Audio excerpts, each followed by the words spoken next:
آپ دیکھ رہے ہیں اردو ڈیجیٹل، میں ہوں آپ کا میزبان رانا ظہیر بابر۔ سندھ کے علاقے سانگر میں جو کچھ دن پہلے اونٹنی کا پاؤں کاٹا گیا، اسی حوالے سے ہمارے ساتھ موجود ہیں union of journalist registered press club کے صدر ملک عرفان خلیل صاحب۔ ان سے پوچھتے ہیں یہ کیا کہتے ہیں جو اونٹنی کے ساتھ زیادتی ہوئی ہے، اس کا پاؤں کاٹا گیا ہے، اسی حوالے سے پوچھتے ہیں کیا کہتے ہیں۔ سب سے پہلے تو میں انتہائی افسوسناک واقعے پہ شرمندہ بھی ہوں بطور انسان۔ ہمیں یہ سوچنا چاہیے کہ بطور ہم انسان کدھر جا رہے ہیں۔ اگر اتنا چھوٹے سے واقعات پہ ہم اتنا پرتشدد واقعات کرنے لگ گئے، جانوروں کے ساتھ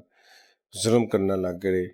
اس کا مطلب ہے کہ ہم بہت زیادہ اور بے حسی کا ثبوت دے رہے ہیں۔ تو میں سمجھتا ہوں ایسے انتہائی افسوسناک واقع پہ سخت سے سخت ایکشن لینا چاہیے گورنمنٹ کو بھی اور اداروں کو بھی۔ تو اس میں کوئی اتنا خاص مطلب اس کا گناہ نہیں تھا، چھوٹی سی بچڑی ہے، وہ 6-7 پاؤں کی ہے، بچہ ہے وہ بھی، تو اس نے کسی فصل میں جا کے اس ڈیرے کے تھوڑا سا چارہ کھا لیا، تو اس کو اتنی بڑی سزا نہیں دینی چاہیے تھی۔ ہم بطور انسان اشرف المخلوقات ہیں، ہم انسانیت کا تقدس جو ہے اس کو ملوث خاطر رکھتے ہوئے جانوں سے محبت پیار سے پیش آنا چاہیے۔ ایسے چھوٹے موٹے واقعات جو ہیں روٹین کا حصہ ہوتے رہتے ہیں کہ چارہ کھا لیا کسی جانور نے کسی کا نقصان کر لیا، لیکن بطور ہمیں انسان ایسے جانوروں سے محبت اور پیار سے پیش آنا چاہیے، نہ کہ ایسی ضرب لگائی جائے کہ وہ ساری زندگی کے لیے مجبور ہو جائے۔ تو اس سلسلے میں میں حکومت وقت سے بھرپور مطالبہ کرتا ہوں کہ ایسے گھنونے اور دل خراش واقعے میں ملوث جتنا بھی بڑا خاندان ہو، جتنا بھی بڑا وڈیرا ہو، اس کے خلاف سخت سے سخت ایکشن لینا چاہیے۔ اس سے ہمیں یہ سیکھنا بھی چاہیے کہ اگر ہم جوش اور بیوقوفی کا مکلی میں ایسا قدم اٹھائیں گے تو اس کی سزا بھی قانون آئین میں موجود ہے۔ اس لیے میرا دوستوں سے، اپنے مسلمان بھائیوں سے، عالم اسلام سے، بلکہ تمام انسانیت سے گزارش ہے کہ جیسے کہ ہم بطور مسلمان، ہمارے حضور پاک صلی اللہ علیہ وسلم نے ہمیں یہ درس دیا ہے کہ جانور جو ہیں ان کے بھی ایک حقوق رکھے گئے ہیں، تو ہمیں حضور پاک صلی اللہ علیہ وسلم کے بیانات اور ان کی سنت سے فائدہ اٹھاتے ہوئے مستفید ہونا چاہیے، اور ان کے بتائے ہوئے راستے پر چلتے ہوئے جانوروں سے بھی اتنا ہی محبت کرنی چاہیے۔ انہوں نے بلکہ اونٹ تو حضور پاک صلی اللہ علیہ وسلم کا سب سے زیادہ پسندیدہ جانور تھا، تو ان کی تو باقاعدہ مطلب محبت تھی اس جانور سے۔ تو بہرحال یہ انتہائی غیر مناسب و غیر اخلاقی جرم کیا ہے اس نے،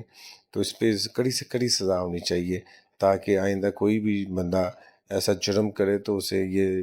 باور ہو، یاد ہو کہ میں نے یہ واقعہ کہیں پیش آیا تھا، اس کی سزا بڑی سخت ملی تھی۔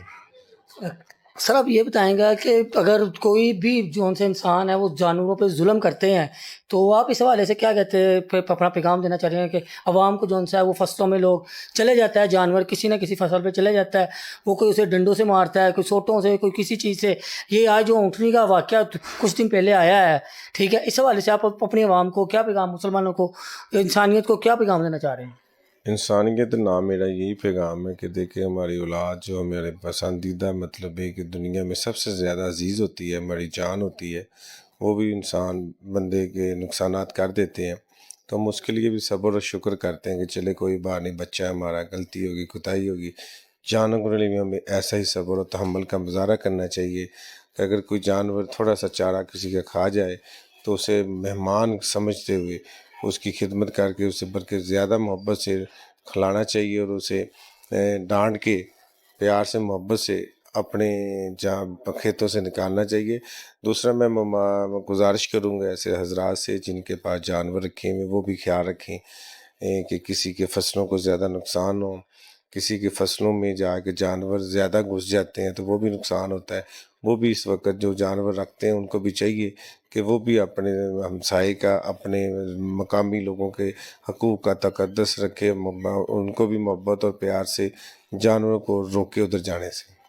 جی بالکل، کہ یہی کہنا ہے کہ جو فصلوں میں چلے جاتے ہیں جانور وغیرہ، ان کے مالکان سے بھی یہ بھی میری اپیل بھی ہے اور ریکویسٹ بھی ہے کہ ان جانوروں کو آرام سے اور تسلی کے ساتھ جو ہے وہ اپنی فصلوں سے پیچھے کر دینا چاہیے، یہ نہیں کہ ان پہ اس طرح کے ظلم جو ہے وہ کیے جائیں۔